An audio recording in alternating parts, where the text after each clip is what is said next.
In Sonnet 20, the poet William Shakespeare expresses his feeling that when nature originally wished to create his beloved friend, nature had designed to bring into life a woman of extraordinary good looks.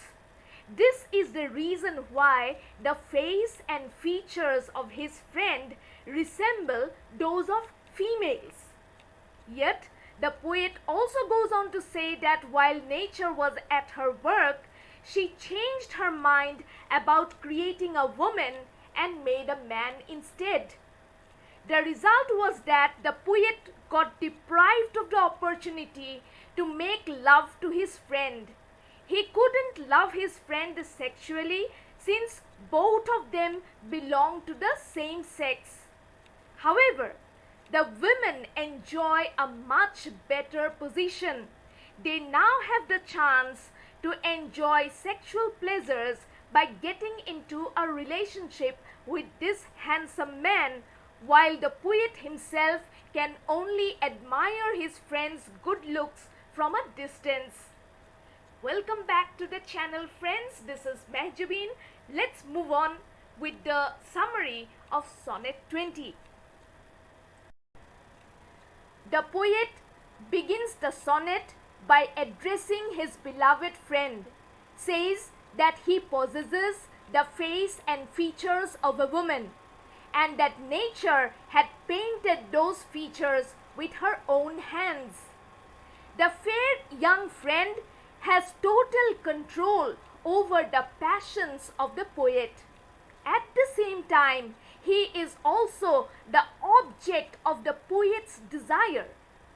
The heart of the friend is soft like that of a woman. Yet, the friend is not familiar with the frivolous nature of many women. The eyes of this fair young friend are brighter than those of these faithless females. These eyes of the youth also seem to be more genuine than the roving eyes of adventurous, pleasure-seeking women who cast their eyes on one man and then the next.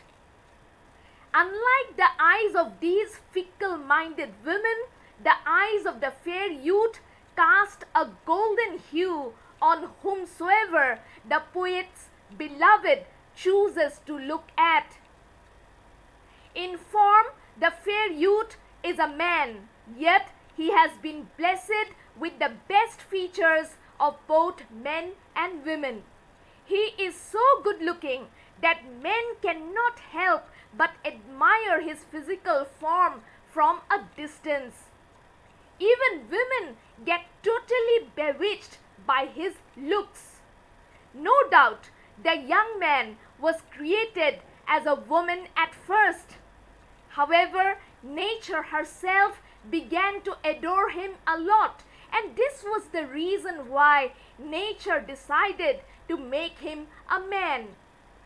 Nature added the male sexual organ to his body, thereby depriving the poet Shakespeare the chance to love him as one would love a woman. The addition of male sexuality in the friend made the poet's desires fruitless. However, on a winding note, the poet observes that since nature created the fair youth for the enjoyment of womenfolk, the poet himself would be contented by loving his male friend as one would admire a good-looking male from a distance. It is for the women to experience the pleasures of being loved by a sexually alluring person like the fair young man. With this, I come to the end. Consider subscribing to this channel if you appreciate this type of content. Have a nice day. Bye.